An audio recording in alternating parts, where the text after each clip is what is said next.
మీరు ఎలాంటి బిజినెస్ చేస్తున్నా ఏఐ టూల్స్ ద్వారా మీ బిజినెస్ ని డబుల్ చేసుకోవచ్చు. జస్ట్ 49 రూపీస్కే ఏఐ టూల్. నా భార్య జబ్బు చేసి చచ్చిపోయింది. పోతూ పోతూ నా కూతురు చెయ్యి నా చేతిలో వేసి పిల్ల జాగ్రత్త అని చెప్పి మరి చనిపోయింది. పాపకి 22 ఏళ్ళుంటాయి. ఈ మధ్య సంబంధాలు చూద్దామని అనుకుంటున్నాను. ఈ మధ్యలో అనుకోని ఘోరం ఒకటి జరిగిపోయింది. ఈ పిల్లలు చూస్తే రోజు నీరసపడిపోతాం. ఒక రోజు గట్టిగా నిలదీసి అడిగాను, ఏం జరిగింది తల్లి చెప్పమ్మా అంటే ఏడుస్తూ కూర్చుంది. దాని పుస్తకాలు బ్యాగులు అన్ని వెతికి చూసాను. ఒక సర్టిఫికెట్ మాత్రం దాని పేరు మీద బయటకు వచ్చిందమ్మా.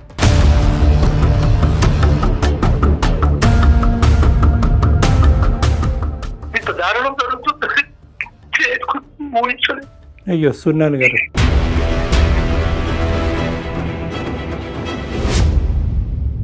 ఈ బరువు దించుకుందామంటే ఇది ఎవరికైనా చెప్పుకునే విషయం కాదు. ఈ మధ్య కొంచెం సంబంధాలు చూడాలి, ఎలాగో నన్ను ఒకటి అయ్యే చేతిలో పెట్టాలని విష ప్రయత్నం చేస్తున్న సమయంలో వీడిచ్చి సర్వనాశనం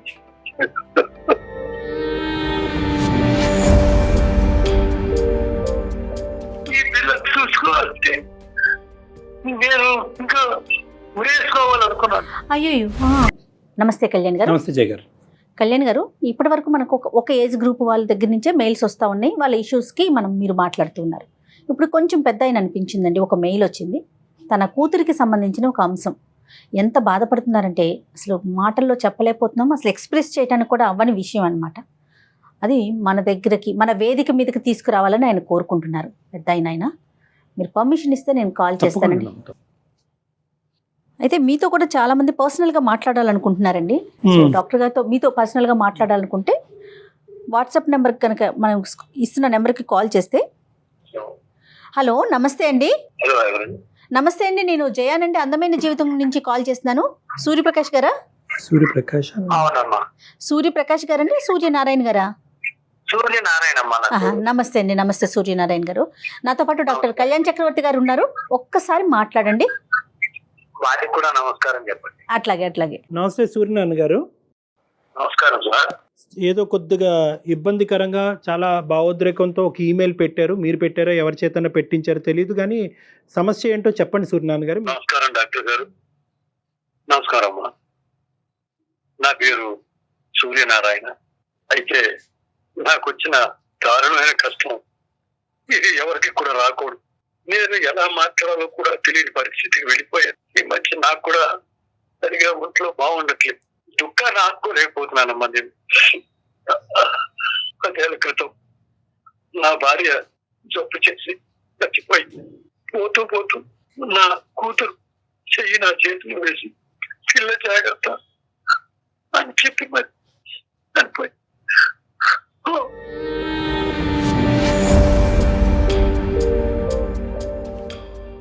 ఓ రకంగా ఆ దేవుడు నన్ను శపించేడేమో అన్నంత బాధగా ఉంది. నాకు ఒక్కగానొక్క కూతురండి. పాపకి 22 ఏళ్ళుంటాయి. ఈ మధ్య సంబంధాలు చూద్దామని అనుకుంటున్నాను. ఈ మధ్యలో అనుకోని ఘోరం ఒకటి జరిగిపోయింది.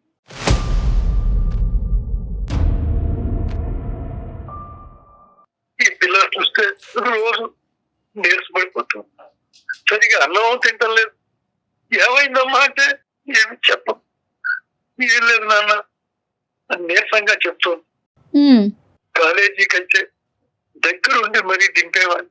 సాయంత్రం టైంలో వద్దు నాన్న మీరు రాకండి, ఫ్రెండ్స్ తో వస్తానంటే వద్దమ్మా వద్దు నేను వస్తా, వచ్చి నేను తీసుకెళ్తానని చెప్పి తీసుకొచ్చేవాడిని. 3 సంవత్సరాలు అలాగే చేసి ఇప్పుడు కూడా నన్ను కూడా అంటి పెట్టుకునే ఉండేది. 1 నెల నుంచి నా పిల్లలు రకరకాల మార్పులు చూస్తున్నా. మొహం వాడిపోయింది, ఎప్పుడు నీరసంగానే ఉంటుంది. అన్న సరిగా తినడం లేదు. ఏమైందమ్మా అంటే ఏమీ లేదు నాన్న అని ఏమీ చెప్పట్లేదు. ఒక రోజు గట్టిగా నిలదీసి అడిగాను, ఏం జరిగింది తల్లి చెప్పమ్మా అంటే ఏడుస్తూ కూర్చుంది.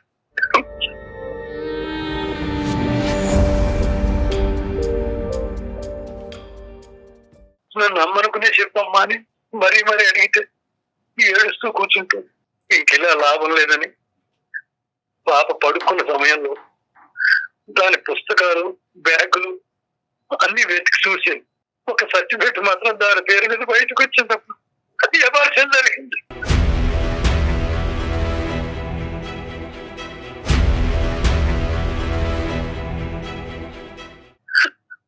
అబార్షన్ జరిగింది.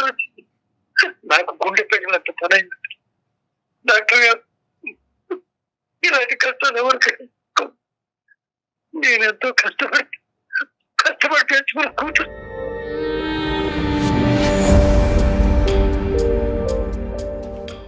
ఈ బరువు దించుకుందామంటే ఇది ఎవరికైనా చెప్పుకునే విషయం కాదు. ఈ మధ్య కొంచెం సంబంధాలు చూడాలి, ఎలాగో ఒకటి అయ్యి చేతిలో పెట్టాలని ప్రయత్నం చేస్తున్న సమయంలో వీడు వచ్చి సర్వనాశనం.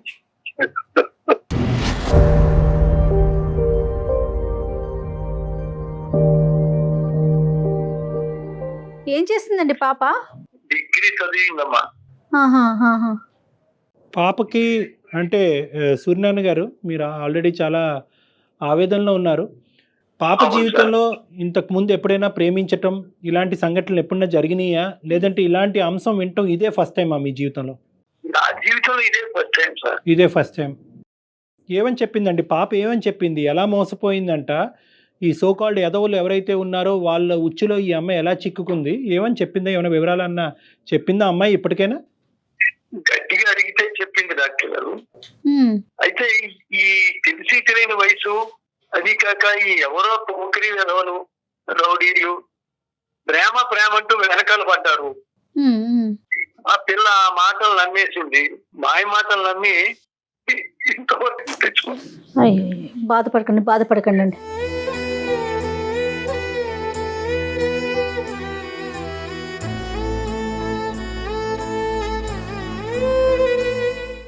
కిరాతకుడు, దుష్టుడు వాడు నా కూతురు జీవితంతో ఆడుకున్నాడు.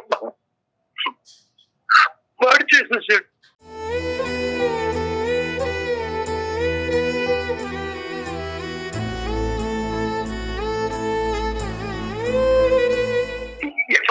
వరకు తెచ్చుకుంటే పిల్లకి పెళ్లి చేయాలా, నాకు వేరే వాడి జీవితంలోకి ఎలా చెప్తాం? ఈ సమాజం ఏమైపోతుంది? ఇలా ఉంటే ఈ కుర్రవాళ్ళు కానీ ఆడవాళ్ళు కానీ ఈ పిల్లలకి తల్లిదండ్రులు కనిపెట్టుకుని ఉండాలి అంటే తల్లి లేని పిల్ల కదా అని నేను కొంచెం ఊరుకున్నాను. కానీ ఇదేమీ తెలియని వయసు, ఇంత దారుణం జరుగుతుంది ఊహించలేదు. అయ్యో సూర్యనారాయణ గారు,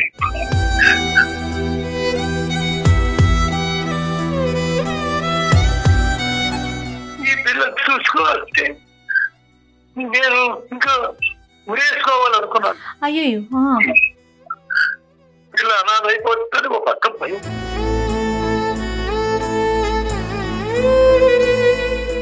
జీవితం ఎక్కిపోతుందో ఏమిటో అర్థం కావట్లేదు. సూర్యనారాయణ గారు, మొదటగా మీరు ఈ క్లిష్టమైనటువంటి పరిస్థితిలో, ఈ సంక్లిష్టమైనటువంటి పరిస్థితిలో ప్రధానంగా మీరు ముందు ధైర్యంగా ఉండాలి. పాప ఎటువంటి వివరాలన్నా ఇచ్చిందా? అంటే ఎంతకాలం బట్టి ఇది జరిగింది? ఇలాగా శారీరకంగా కలవటానికి ఇది బలాత్కారమా, లేదంటే ఇరువైపులా ఒక అంగీకారమా? మోసపోయిందా? ఏం జరిగింది? ఇలాంటి అంశాలు ఏమన్నా కొద్దిగా మాకు వివరణ చెప్పగలరా, మీకు అభ్యంతరం లేకపోతే? అదే డాక్టర్ గారు, ముందు ఒక 6 నెలల ముందు నుంచి ఏదో ఉద్యోగ ప్రయత్నాలు చేస్తోందేమో, అటు ఇటు వెళ్తోందని నేను అనుకున్నాను.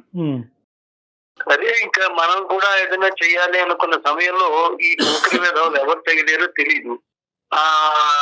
ఎవరో ఇప్పటికీ నాకు తెలియదు. వాడు మీకు ఇప్పటికీ తెలీదా? నాకు తెలియదు.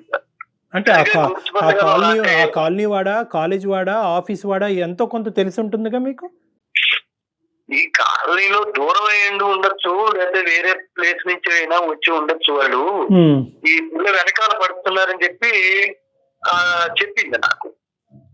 రోజు వస్తున్నారు కాలేజీ దగ్గరికి వెళ్ళేప్పటికి జాబ్స్ కి అటు అని వెళ్తుంటే వెంట పడుతున్నాడు అని చెప్పింది. వెంట పడుతుంటే ఇప్పుడు చెప్పింది.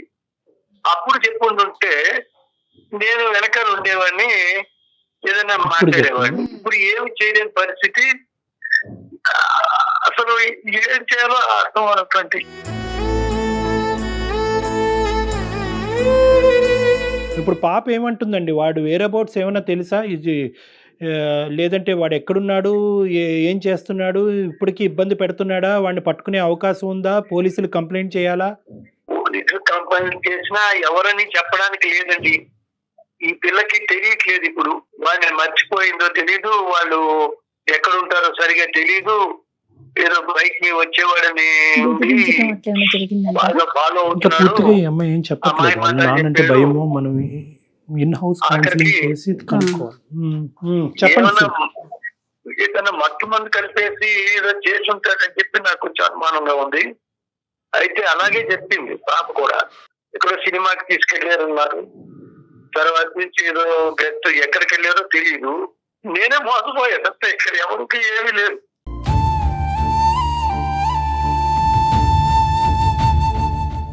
మీరు ఫస్ట్ మిమ్మల్ని మీరు ఓదార్చుకోవాలి. నెంబర్ 1, మీరు మనోధైర్యంతో, గుండె ధైర్యంతో ఉండాలి. ఎందుకంటే ఇక్కడ 2 అంశాలు. ఒకటే, సమాజంలో ఎందుకు ఇటువంటి పరిస్థితులు ఏర్పడుతున్నాయి, ఈ పరిస్థితులకు కారణం ఎవరు, ఆడపిల్లలు ఎలా జాగ్రత్తగా ఉండాలి, తల్లిదండ్రులు ఎటువంటి పర్యవేక్షణ చేయాలి అనేటటువంటిది ఒక డిఫరెంట్ అంశం. కానీ ఇప్పుడు ఉండేటటువంటి క్రైసిస్లో ఇప్పుడు వాడు ఎక్కడున్నాడు, వాడు ఇప్పుడు ఈ అమ్మాయిని వదిలేశాడా, లేదంటే ఇంకా రానున్న రోజుల్లో ఇంకా వెంటపడి ఇంకా జీవితం చిన్నభిన్నం చేస్తాడా, బ్లాక్మెయిల్ చేస్తాడా, ఫోటోలు ఉన్నాయా, ఆధారాలు ఉన్నాయా అనేటటువంటిది ఒకటిది. వాడు ఒకప్పుడు ఈ అమ్మాయితోనే చేస్తున్నట్టుగా అయితే కనుక ఇంకా వేరే అమ్మాయిలతో కూడా ఇదే కార్యక్రమానికి ముడిపడి ఉందా? అలాంటప్పుడు మన బాధ్యత, మన బరువు బాధ్యత ఇంకా పెరుగుతుంది. కాబట్టి మనం అందరం ఒకే తట్టు మీదకి వచ్చి ఈ ఇష్యూని రిజాల్వ్ చేయవలసినటువంటి అవసరం ఉంది. నాకు కావాల్సింది ఏంటంటే, అమ్మాయి ఇప్పటికైనా పూర్తిగా మీకు వివరాలు చెప్తుందా, లేదంటే పరువు, భయం అనేటువంటి అంశాలతో ఇంకా మీకు పూర్తిగా చెప్పట్లేదా? కొన్ని విషయాలు అయితే చెప్పింది డాక్టర్ గారు. రైట్. కాకపోతే ఏంటంటే వాడెవడో అసలు 6 నెలల బట్టి మనిషి కనబడకుండా వెళ్ళిపోయాడు. గుర్తుపట్టగలవమ్మా సరిగా అంటే ఏడుస్తుంది తప్ప ఏం చెప్పట్లేదు. గుర్తుపట్టగలదో గుర్తుపట్టలేదో అది కూడా తెలియట్లేదు. అంటే ఇప్పటికీ పాప ఏమంటదండి, ఇది ఒక ప్రేమాయణం కింద మొదలైనటువంటి కథకని చెప్తుందా, లేదంటే బ్లాక్మెయిల్ చేస్తూ ఆ అమ్మాయిని లోబర్చుకున్నాడా? ఈ 2 అంశాల్లో ఏం చెప్తుంది పాప? దాన్ని బట్టి మనం సలహా సూచన చెప్పచ్చు మీకు. ఆ అమ్మాయి ప్రేమించిందా వాడిని? మాయ మాటల్లో పడిపోయిందండి. వాడు ప్రేమిస్తూ పెళ్లి చేసుకుంటాను అది ఏదో చెప్పాడండి. అలా కాదు. ఇప్పుడు అమ్మాయి డిగ్రీ చదువుకుంది అంటున్నారు, చిన్న వయసు కాదు, 22 సంవత్సరాలు. అంటే మీ అమ్మాయిని ఆల్రెడీ బాధలో ఉండేటటువంటి అమ్మాయి పుండి మీద కారం జల్లుతున్నట్టుగా దయచేసి భావించద్దు. కానీ ఇక్కడ పూర్వాపరాలు అనేటటువంటిది మనకు క్లారిటీగా ఉండాలి. అమ్మాయి అంత చదువుకున్నటువంటి అవగాహన ఉండేటటువంటి అమ్మాయి ఇలాంటి ఉచ్చులు ఎలా చిక్కుకుంది? ఈ రోజు కాకపోతే రేపు ఆ పరిస్థితుల నుంచి మాయమైపోయేటటువంటి ఒక వ్యక్తిని కాలేజ్ మేటు కాదు అంటున్నాడు, స్కూల్ మేటు కాదు అంటున్నారు, ఆఫీస్ మేటు కాదు అంటున్నారు, ఆ కాలనీలో ఉండనట్టుగా కనిపించే ఒక వ్యక్తి అంటున్నారు. అలాంటి వ్యక్తితో అసలు ఎలా స్నేహం చేసింది? ఇప్పుడు అమ్మాయి వయసు 22 సంవత్సరాలు, చదువుకున్నటువంటి అమ్మాయి, ఇంతకుముందు సంఘటన లేదు, ఎంత తల్లి లేనటువంటి పిల్ల అయినా కూడా మీరు జాగ్రత్తగా పెంచారు. సో దీన్ని ఈ అమ్మాయి ఆకర్షణ, ప్రేమ అనే కేటగిరీ కింద అనుకోవచ్చా, లేదంటే వాడు ఏదో ఉచ్చు బిగించాడా ఈ అమ్మాయి చుట్టూరు, అంటే బ్లాక్మెయిల్ చేసేటటువంటి ప్రయత్నమా? మీకేమనిపిస్తుంది? వాడు బాగా అట్రాక్ట్ చేసాడండి, చాలా ఆకర్షించేసాడు. డ్రెస్సులు వేసుకోవడమే కానీ, ఆ బంగారం వేసుకోవడం, కొత్త కొత్త బళ్ళు తేవడం, ఇవన్నీ తీసుకొచ్చేవాడు, అడిగిందల్లా ఇచ్చేవాడు అని చెప్పేసి ఇంకా మాయ మాటలు నిజంగా నమ్మేసింది. చెప్పండి. నమ్మడం మూలాన ఇంకా వాడు ఆ ఛాన్స్ తీసుకోవాల్సినాడు. సమాజంలో ఉన్న కుర్రాళ్ళు ఎలా ఉన్నారంటే, ఇప్పుడు వాళ్ళు అమ్మాయిని పడగొట్టడానికి రకరకాల విన్యాసాలు చేస్తారు. నువ్వు లేకపోతే నేను లేను, అలా చూస్తున్నావు, పాయిజన్ మింగేస్తాను, ఇటువంటివన్నీ ఏదో చెప్తుంటారు వాళ్ళకి. వీడు నిజంగా చేస్తాడేమో అనుకుని వాళ్ళ మీకు వస్తున్న భయం కొద్దీ వాళ్ళు చెప్పినట్టు వీడు వింటారు. తల్లి లేకపోవడం మూలన ఏమైందంటే, ఇక్కడ నేను నాకు అన్ని విషయాలు చెప్పడానికి లేదు, నాకే ఏమీ తెలియదని అనుకునేటువంటి ఆ కుర్రాడు వాడి మాయ మాటలో పడిపోయింది. నేను అప్పటికి చెప్పాను, చూడమ్మా కాళ్ళు 2 పట్టుకుంటాను, ఎలా కనీసం వాడు ఎక్కడ చెప్పమ్మా, 6 నెలల బట్టి కనబట్టలేదు నాన్న, ఏం చేయలేదు.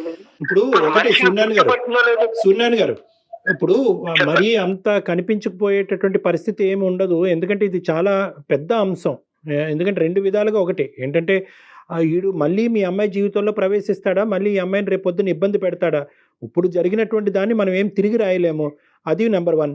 నెంబర్ 2 ఏంటంటే కనుక వీడు ఇక్కడితో అవుతాడా, వేరే అమ్మాయిల జీవితంతో కూడా ఆడుకుంటాడా? ఆ సామాజిక బాధ్యత కూడా మన మీద ఉంది కాబట్టి మనం ఖచ్చితంగా ఆ అమ్మాయికి 3 అంశాలతో ఆ అమ్మాయి కౌన్సిలింగ్ అనేటటువంటిది ఏర్పాటు చేయాలి. ఏంటంటే 1 పూర్తిగా పూర్వాపరాలు తెలుసుకోవటం, 2 వాడు వేరే అబౌట్స్, 3 ఏంటంటే కనుక వాడి కథ ఏంటి, ఎలా మొదలైంది, ఎలా కొనసాగింది అనేది కూడా తెలుసుకోవాలి. 4వది దీన్ని కంప్లీట్గా ఎలా ఒక క్లోజర్కి తీసుకురావాలి. చాలా ఇంపార్టెంట్. ఇక్కడ లీగల్ హెల్ప్, పోలీస్ హెల్ప్ అనేటటువంటిది చిన్నగా చూడొద్దు దయచేసి మీలాంటి వాళ్ళు. ఎందుకంటే మనందరికీ అంతు చెక్కినటువంటి ఈ ప్రశ్నలకి సమాధానం చాలా వరకు వ్యవస్థ చెప్తుంది. వ్యవస్థ అంత భయంకరంగా ఏం మారిపోలేదు. చెప్పుకుంటే కనుక బహుశా అది డప్పు వాయించి 10 మందికి చెప్తారు అనేటటువంటి భావోద్రేకంలో తల్లిదండ్రులు ఉండవలసినటువంటి అవసరం లేదు. ఎక్కడ గోప్యంగా పెట్టాలి, ఎక్కడ కాన్ఫిడెన్షియల్గా పెట్టాలి అనేది పోలీస్ శాఖకు తెలుసు, లీగల్ వ్యవస్థకు కూడా తెలుసు. కాబట్టి మీరిద్దరూ ఏంటంటే మీ ఇద్దరి మధ్యనే అంశము, మీ ఇద్దరి మీదే ఆ అమ్మాయి చెప్పక మీకు ఒక అంశం చెప్పింది కాబట్టి దానికి మీరే సొల్యూషన్ ఎతకాలి అనేటటువంటి క్లోజ్డ్ ఎన్విరాన్మెంట్లో దయచేసి ఫస్ట్ ఉండొద్దు అన్నది నా విజ్ఞప్తి. అదే సార్, నేను అప్పటికి పిల్లని మరీ అడిగాను, వీడు నా కూతురు జరిగినట్టుగా అన్యాయం వేరే వాళ్ళకి చేస్తున్నాడేమో, అతని బ్రెయిన్ కి సరిపోదు. వాడు దొరికితే ఏదో కాళ్ళు పట్టుకుని వేలు పట్టుకుని బతిలాడి పెళ్లి చేద్దాం అనుకుంటున్నాను. కానీ ఈ పిల్ల చేసిన పనికి అసలు ఏం చెయ్యాలో నేను అసలు ఏం మాట్లాడాలో అర్థం అన్నటువంటి.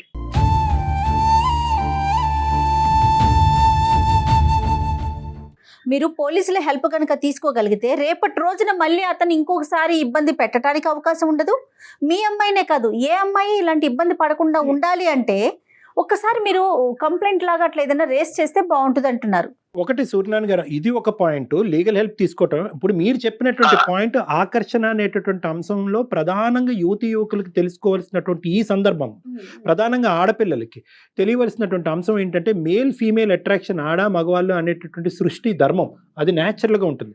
కానీ ఎప్పుడైతే కనుక ఆ అట్రాక్షన్లో, ఆ ఆకర్షణలో మోసము అనేటటువంటిది ఎప్పుడైతే జత అవుతుందో అప్పుడు ఈ వ్యవస్థ అనేటటువంటిది చిన్నభిన్నం అయిపోతుంది అనమాట. అంటే ఇక్కడ జరిగినటువంటిది ఏంటంటే కనుక నేను సింగిల్ పేరెంట్గా నా కూతుర్ని చూసుకోలేకపోయాను అనేటటువంటి అంశం ఒకటైతే కనుక, రెండోది ఏంటంటే మన ఇంటి వరకు ఈ సమస్య రాదు, ఇది ఎక్కడో మనం టీవీలోనో ఎక్కడో రేడియోలోనో వింటాము, మన ఇంటి వరకు రాదు అనేటటువంటి కాన్సెప్ట్లో మ్యాక్సిమం నెంబర్ ఆఫ్ తల్లిదండ్రులు ఉంటారు. అయితే చీడ పురుగులను అనేటటువంటిది ఏరి వేసేయటం, బయటకు తీసేటువంటి ఎన్నో సంఘటనలు జరుగుతున్నాయి, ఎన్నో భయంకరమైనటువంటి మానవాంగాలు, హత్యలు, ఆత్మహత్యలు భయంకరంగా జరుగుతున్నా కూడా ప్రతిరోజు ఇవి పెట్టరేగిపోతున్నాయే కానీ మనం అరికట్టలేకపోతున్నాం. ఎందుకంటే కనుక ఆ పర్యవేక్షణ, ఆ మానిటరింగు, ఆ క్లోజ్నెస్, ఆ ఫ్యామిలీలో ఉండేటటువంటి క్లోజ్నెస్ వల్ల ఇలాంటి అంశాలు మనకి అర్థమవుతాయి. అది తల్లి అయినా, తండ్రి అయినా, సింగిల్ పేరెంట్ అయినా, డబుల్ పేరెంట్స్ అయినా, ఎవరైనా కూడా మనం ఏంటంటే పిల్లల దగ్గర నుంచి మీరు కాలేజీకి వెళ్తున్నారా, వస్తున్నారా, చదువుకుంటున్నారా, ఏం చేస్తున్నారు, ఇంతవరకే తెలుసుకుంటున్నాం. కానీ వారు ఎటువంటి ఆకర్షణకి లోనవుతున్నారు, ఎటువంటి మనుషులను వాళ్ళు ఆకర్షించేటటువంటి ప్రయత్నం చేస్తున్నారు. సమాజంలో మీరు ఎంత కరెక్ట్గా ఉన్నా కూడా బయట వచ్చేటటువంటి ఆకర్షణ యొక్క పవర్ ఎంత విపరీతంగా ఉంటుంది. ఆ పవర్ని తట్టుకునేటటువంటి కెపాసిటీ మీ పిల్లలకు ఉందా లేదా అని చూసుకోవాల్సినటువంటి బరువు బాధ్యతలు తల్లిదండ్రుల భుజస్కంధాల మీద ఉన్నాయి. ఇది కేవలం ఎలా వస్తుందంటే కనుక ఫ్యామిలీ టైం అని పదే అంటూ ఉంటాం. కుటుంబ సమయంలో మనం కూర్చుంటున్నంత సేపు మనం ఏం మాట్లాడుకుంటున్నాం, ఎన్ని మార్కులు వచ్చినాయి, నీట్లో సీట్ వచ్చిందా, ఎంసెట్లో ర్యాంక్ వచ్చిందా, ఎందుకు రాలేదు, వాళ్ళకి ఎందుకు ర్యాంక్ వచ్చింది అనేదే మాట్లాడుకుంటున్నాం. కానీ ఈ ఆకర్షణలు, లవ్ అఫేర్లు, లవ్ స్టోరీలు మన ఇంట్లో కాదు ఎదురింట్లో పక్కింట్లో జరుగుతాయనేది చాలామంది తల్లిదండ్రుల్లో ఉండేటటువంటి ఒక కాన్సెప్ట్. సో కాబట్టి ఏంటంటే ఒక ఫ్రీనెస్ అనేటటువంటిది క్రియేట్ అవ్వాలి. ఇలా ఆకర్షించవచ్చు, ఇలా మాటల్లో మభ్య పెట్టచ్చు, తల్లిదండ్రులుగా మేము చూపెట్టలేనిది వాళ్ళే చూపెడతారు అనే నమ్మకాన్ని మీకు కలగజేయచ్చు, సూపర్ఫిషియల్ అట్రాక్షన్ ఇవ్వచ్చు, మానసికంగా అట్రాక్ట్ చేయొచ్చు, మేము ఇవ్వనటువంటి గిఫ్ట్లు వాడు కొని తేవచ్చు, మీ మీద విపరీతమైనటువంటి ఇంట్రెస్ట్ చూపెట్టచ్చు, మీ కెరియర్ గురించి, మీ భవిష్యత్తు గురించి మీలాగా వీళ్ళలాగా ఎవరూ ఆలోచించలేరు అనేటటువంటి ఒక అట్మాస్ఫియర్ క్రియేట్ చేయొచ్చు. కానీ ఇవన్నీ కూడా మసిపూసి మారేడుకాయి మిమ్మల్ని అట్రాక్ట్ చేసుకుని మిమ్మల్ని ఉచ్చులో దింపి మిమ్మల్ని బ్లాక్మెయిల్ చేసి మిమ్మల్ని వాడుకునేటటువంటి ప్రయత్నం అనేటటువంటి అంశాన్ని ప్రతిరోజు మాట్లాడకపోయినా పిల్లలతో అప్పుడప్పుడు వయసు వచ్చినటువంటి పిల్లలతో తల్లిదండ్రులు ప్రత్యేకంగా బాధ్యత తీసుకుని మాట్లాడవలసినటువంటి అవసరం ఉంది. ఎందుకంటే పిల్లలు ఈ రోజుల్లో పేపర్లు చదవట్లేదండి, న్యూస్ పేపర్లో జరిగినటువంటి సంఘటనలు చదవట్లే, టీవీలో వచ్చేటటువంటి వార్తలు వినట్లే. వాళ్ళేవో వాళ్ళకి కావాల్సినటువంటి ఆ వీడియోలు ఈ వీడియోలు చూసుకుని జలసాగా వాళ్ళు బతుకుతున్నారు. ఇలాంటి సంఘటన వచ్చేటప్పటికి తెలిసి తెలియకుండా ఆ ఉచ్చులో చిక్కడిపోతున్నారు. సో ఇక్కడ మన భుజస్కంధాల మీదే ఈ బరువు బాధ్యతలు ఉన్నాయి, తల్లిదండ్రులుగా ప్రతి కుటుంబంలో ఉందన్నది మనం అర్థం చేసుకోవాల్సినటువంటి ఒక ఇంపార్టెంట్ మెసేజ్ మీ ద్వారా సమాజానికి అందజేయాలని నేను అనుకుంటున్నాను. నేను ఈ పిల్ల గురించి కొంచెం భయం పట్టుకుని 24 గంటలు ఎక్కడికి వెళ్ళకుండా కనిపెట్టుకుని కూర్చుంటున్నాను. ఏం చేసుకుంటుందో ఏ సమయంలోనో ఓ పక్క భయం పట్టి. ఇప్పుడు coming to point number 2 Suryanarayana గారు, మీరేమీ ఇక్కడతో జీవితం ఏమి అయిపోలేదండి, ఇక్కడతో ఓకే. ఆ అమ్మాయి మీరు అనుకుంటున్నారు వాడి కాళ్ళ వేళ్ళ పడుకుని వాడిని జత కలపాలి ఈ అమ్మాయితో అనుకుంటున్నారు. అంత కర్మ మీకు లేదండి. అలాంటి ఏదోతో మీరు మీ అమ్మాయిని జీవితాంతం ప్రయాణం చేయవలసింది ఏంటంటే, తెలుసో తెలియకో ఒక దురదృష్టకరమైనటువంటి సంఘటన జరిగింది. ఆ అమ్మాయి వెళ్ళి ఒక పెద్ద అడుగు తీసుకుని అబార్షన్ వరకు వెళ్ళింది. ఆ అమ్మాయి ఏ స్థాయిలో మనస్తాపం చెందుంటుంది అనేది ఇక్కడ ప్రధానమైనటువంటి అంశం. ఈరోజు పెద్ద సపోర్ట్ ఏదన్నా ఉంది అంటే కనుక ఒక ప్రొఫెషనల్ సపోర్ట్ అది మీకు మీ అమ్మాయికి ఇవ్వాల్సినటువంటి అవసరం ఉంది. నెంబర్ 2 ఏంటంటే, మీకు మీ అమ్మాయికి అతి పెద్ద వైద్యం ఏదన్నా ఉంది అంటే అది మనోధైర్యం. భవిష్యత్తులో ఒక నమ్మకాన్ని మీరు ఇద్దరిలో కలుగు చేయటం అనేది ఒక పెద్ద అంశం ఇక్కడ. ఎందుకంటే లైఫ్ ఎక్కడితో ఆగదండి. ఈ సంఘటన ఒక పీడకల్లాగా తీసి పక్కన పెట్టేసి దీని నుంచి ఒక మెసేజ్ తీసుకుని ఒక నమ్మకంతో ముందుకెళ్ళి పెళ్లి చేయొచ్చు, ఉద్యోగం చేయొచ్చు, పిల్లల్ని కనొచ్చు, జీవితాన్ని అందరిలాగే అమ్మాయి అనుభవించవచ్చు. ఇది ప్రధానంగా ఒక తండ్రిగా మీరు మీ కూతురు అర్థం చేసుకోవాల్సినటువంటి ఒక ఇంపార్టెంట్. మీరు ధైర్యంగా ఉంటే తర్వాత ఆటోమేటిక్ గా పాపలో కూడా ధైర్యం వస్తుందండి. అయ్యిందేదో అయిపోయింది డాక్టర్ గారు చెప్పినట్లుగా. నెక్స్ట్ ఏంటి, రేపటి కార్యాచరణ ఏంటనేది మీరు ధైర్యంగా ఆలోచించుకోండి, చక్కటి నిర్ణయం తీసుకోండి. ముఖ్యంగా ఏంటంటే కల్ప్రిట్ని పట్టుకునేటటువంటి ప్రయత్నం మీ బుర్రతో మీ హెడ్ వాడి ఇక్కడతో అవ్వదులే, వాడి నెంబర్ లేదు, వాడి ఊర్లోంచి వెళ్ళిపోయాడు అని అనుకోవటానికి లేదు. వాడు మళ్ళీ ప్రత్యక్షం అవ్వచ్చు, మీ అమ్మాయి జీవితంలో ప్రత్యక్షం అవ్వచ్చు, వేరే అమ్మాయి జీవితంలో ప్రత్యక్షం అవ్వచ్చు. సో ఈ 2 బాధ్యతలు మీ మీద, సుమన్ టీవీ వరకు మీరు తీసుకొచ్చినందుకు, అందమైన జీవితం వరకు తీసుకొచ్చినందుకు మా మీద, ఇద్దరి మీద ఉంది అనేటటువంటిది నేను మీకు చెప్పదలుచుకున్నాను. సో మీరు కావాల్సింది ఏంటంటే, ఇంకా వాడి ఫోన్ నెంబరు, వాడి ఐడెంటిటీ, ఇంకా ఏమన్నా ఉంటే కనుక మీరు అవి తీసుకుని పోలీస్ స్టేషన్ వరకు వెళ్ళాలి. షీ టీమ్స్ అనేటటువంటి ఉన్నాయి. ఇలాంటి ఆస్పెక్ట్స్లో క్షుణ్ణంగా కాల్ రికార్డ్స్ బట్టి మొత్తం అంతా పర్యవేక్షణ చేసి ఆ దొంగ ఎక్కడున్నాడో వాడిని పట్టుకునేటటువంటి ప్రయత్నం వాళ్ళు చేస్తారు. ఒకప్పుడు మీకు అక్కడి వరకు వెళ్ళేటటువంటి ధైర్యం, నమ్మకం ఇప్పటికీ రాకపోతే మీరు నా వరకు రండి, నా దగ్గరికి రండి, నా కౌన్సిలింగ్కి రండి. ఎందుకంటే ఆ కౌన్సిలింగ్ అన్నది మీకు మీ అమ్మాయికి ఇద్దరికి ఇంపార్టెంట్. అదే సార్, మేమేమనుకుంటున్నాం అంటే సుమన్ టీవీ వారి అందమైన జీవితం ఇది కూడా నేను ఇదివరకు చూస్తూ ఉండేవాడిని. ఇలా కూడా జరుగుతుందా అంటే ఆ కర్మ నాకు పట్టుకుంది. ఇలా కొన్ని జరుగుతున్నాయంటే ఈ విషయాలు ఎవరెవరో జీవితాలు కూడా ఎలా ఉంటే మన జాగ్రత్తగా చూసుకోవాలి ఆడపిల్లల్ని అని నేను అనుకుంటుంటే, ఈ పిల్లకి ఈ మాట్లాడుకోవడానికి చిన్న సెల్లే ఉండేది, అటువంటిది ఒక పెద్ద సెల్ తీసుకొచ్చి ఇచ్చాడు వాడు. అప్పుడు నాకు కొంచెం అనుమానం వచ్చింది, ఎక్కడ తీసుకొచ్చామమ్మా, ఎక్కడ కొన్నాం అది అంటే చెప్పకుండా ఉంది. అదే స్కూల్ ఇచ్చారు, కాలేజీ వాళ్ళు ఇచ్చారు, అదేదో చెప్పి సరే ఊరుకున్నా. చూస్తే వాడు ఇంత పని చేసి వెళ్ళిపోయాడు, ఏం చేయాలో ఏమిటో ఏం అర్థం అవట్లేదు. సరే, అందు గురించి నేను చెప్పేది ఏంటంటే, వదిలేయాలా? మీకు ఇది మీరు ఎప్పుడు కని విని ఎరగినటువంటి అనుభవం కాబట్టి ఫస్ట్ ఆఫ్ ఆల్ మీకు మీ అమ్మాయికి సపోర్ట్ కావాలి. మీ అమ్మాయి భయంకరమైనటువంటి డిప్రెషన్లో ఉంది. ఆ అమ్మాయిని కంటికి రెప్పలాగా చూసుకోవాల్సినటువంటి బాధ్యత మీది. ఈ సంఘటన ఒక ఎత్తు అయితే కనుక ఈ డిప్రెషన్లోంచి బయటకు తీసుకొచ్చి ఆ అమ్మాయి ఎటువంటి అఘాయిత్యానికి పాల్పడకుండా చూసుకోవాల్సిన బాధ్యత మీ మీద ఉంది. కాబట్టి ఇమీడియట్గా మీరు ప్రొఫెషనల్ హెల్ప్కి రండి, నా దగ్గరికి రండి. నేను మీకు సరైనటువంటి సలహా, సూచన, మనోధైర్యాన్ని మీ ఇద్దరిలో నింపేటటువంటి ప్రయత్నం నేను చేస్తాను. నా నెంబరు మన స్క్రీన్ మీద కనిపిస్తూ ఉంటుంది, లేకుంటే మీది నా దగ్గర ఉంది కదండి, నేను కాల్ చేస్తాను. ముందు మీరు ధైర్యంగా ఉండండి, మీరు దాంట్లో నుంచి బయటపడండి ముందు. అలాగే మేడం. రైట్ అండి. నేను డాక్టర్ గారిని, మా కూతుర్ని, మీ ఇద్దరం కలిసి వస్తాం. తప్పకుండా ముందు చేయాల్సిన పని అది. కొంచెం కౌన్సిలింగ్ ఇవ్వండి. మమ్మల్ని నమ్మి మా వరకు వచ్చినందుకు చాలా ధన్యవాదాలు సూర్యనారాయణ గారు. మీలాంటి వాళ్ళు మా సహాయ సహకారాలు తీసుకున్నందుకు ఆల్ ద బెస్ట్ అండి. అమ్మాయిని జాగ్రత్తగా చూసుకోండి. నమస్తే సార్. థ్యాంక్ యూ సూర్యనారాయణ గారు. మీరు నాతో మాట్లాడినందుకు మేడం గారికి మీకు ధన్యవాదాలు. సంతోషం అండి. కొంచెం ధైర్యంగా ఉంటున్నాను. రైట్, నమస్తే అండి. ఆయన